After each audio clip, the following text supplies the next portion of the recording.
Iceland is not a country particularly well known for its rock bands or its rock stars, but in 1986 a band emerged which became the darlings of the indie music press both in Europe and in America. They were the Sugar Cubes. They released a debut album and then they followed that up with a brilliant album called Here Today, Tomorrow, Next Week, a much misunderstood album, I think. They then came out with an album called Stick Around for Joy, but the Sugar Cubes decided not to stick around. In fact, they broke up, and that was the end of that, except that lead singer Björk had much different ideas. She released an album in 1993, one of the most exciting, innovative and also eclectic albums of the 1990s. She's followed that up with another album, completely different but just as exciting and just as eclectic, and that album is called Post. So Björk, first of all, congratulations on the album. It's absolutely brilliant. Tell me first of all, why Compass Point? Why did you go there? Was it for the weather or was it for the history that that studio has? I actually got an Irish accountant and he advised it to me to go there to save money on tax. So we would basically, that's why. That's a good enough reason. What about the musicians you have on the album? I mean, you have like harpsichord, you have Irish uilleann pipes, you have the strings and Deodato, etc. Do you invite these people in to do things to your songs? Or do you invite these people in to do whatever they want to do with your songs? Or do you tell them what to do? Each person I've got different relationship with. Sometimes I have to tell them exactly what to do. And in most cases, the reason why I work with other people is because they can do what I can't do. And that's, sometimes they know more about that than I do. And what about the actual recording process for the album? I mean, did you stay in the studio, as most people do when they recorded an album, or did you take it outside into the sunshine or into the night? Well, I did record the vocals at midnight by the ocean, but the rest was recorded normally. My name is so bad, married to myself. My love is so bad, living so.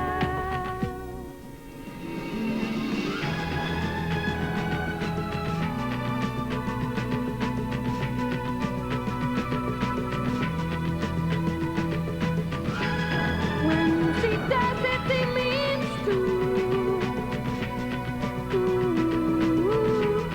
So why did the Sugar Cubes break up? Well, we never really existed, you see. It was a joke. It was a weekend band because in Iceland, because it's so small there, and if you want to have a film festival, you have to make it yourself. Yeah. And if you want a good club, you have to start it yourself. And if you want a weekend band to dance to, you have to sort of play in it yourself, you know. So Sugar Cubes were one of those, but they were really sort of poets and sort of novelists and people like that, sort of pretending they could do guitar solos for a laugh. But the whole world misunderstood it, you see. So it was a con. We were conned. Well, we decided, we resisted for 2 years. And 9 of the biggest record companies came to Iceland and tried to force us into being pop stars. We refused. Then after 2 years of that, we finally thought maybe we should try this, because then when we're 75 and talking to our children from our rocking chairs, we might have regretted that we didn't try this. Right. So that's why we did it. And found ourselves very quickly doing guitar solos in Texas. But it was only funny for a while, you know. And then when we sort of tasted it, knew what it was like, we decided not to do it anymore. But were you happy with the way the foreign press had treated the Sugar Cubes at first and then became unhappy? Or do you realize it's just a game you have to play? And one day they love you, next day they hate you. So I cannot do what I do, and it doesn't matter if people like it or not. If they do like it, it's a bonus, but I can survive easily without it. But what about coming right up to the present now? I mean, with the current album, with Post. I mean, Army of Me, the single, let's just say the first single. With the movie Tank Girl, did you have a look at what the rushes of Tank Girl were at first and decided, yeah, this is exactly what I want? Well, I liked the comics, and people that did the comics, they asked me to act in the film, but since I'm not an actress, I said no.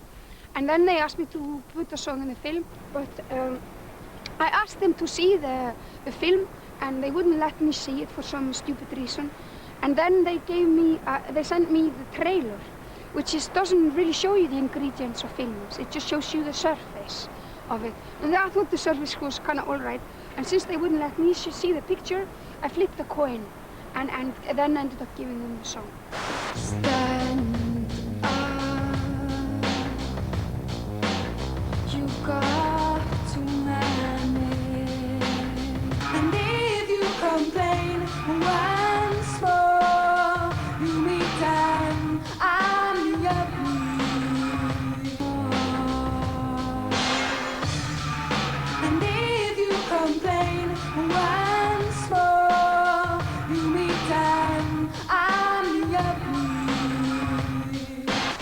The image of Björk has been written about so often that nobody has a clue anymore what you are or what you are not. I mean, I'm sure you've laughed at some of the descriptions of what Björk is, because you say, that's not me. But I mean, are you tough?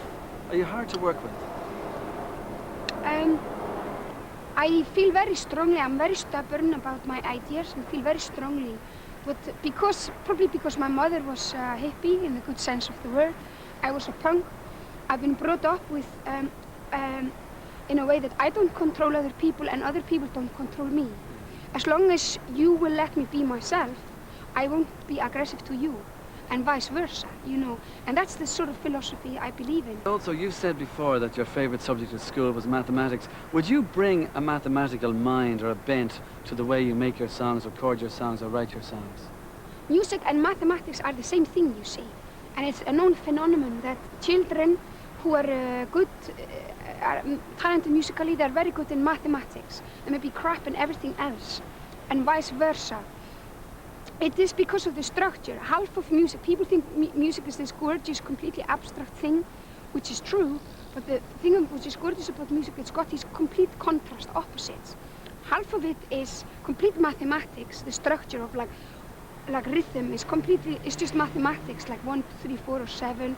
Then you repeat that 11 times, and you have a build-up, and then you crash, and then it's the outro, and all the structure. It's just a very, very cold, clever landscape you're creating. You know, even you're aware of it or not. The other half of it is completely abstract emotion, which is so gorgeous. So you got the opposites in the same thing. Have you had any formal musical training? I mean, when you grew up, I know you played the flute at a very early age. Did you actually go to any school or get any class? Yeah, I was in musical school for 10 years, from 5 to 15, and learn about European musical history, the last 500 years or so. And then, you know, Stockhausen and Schönberg and Weber and all that. I mean, the thing about it is that you're known for so many different things, but one of them being innovative videos. I mean, videos that are different than anybody else's. Is this important to you, or do you find this is just something I have to do that has nothing to do with the music, but it's part of the business?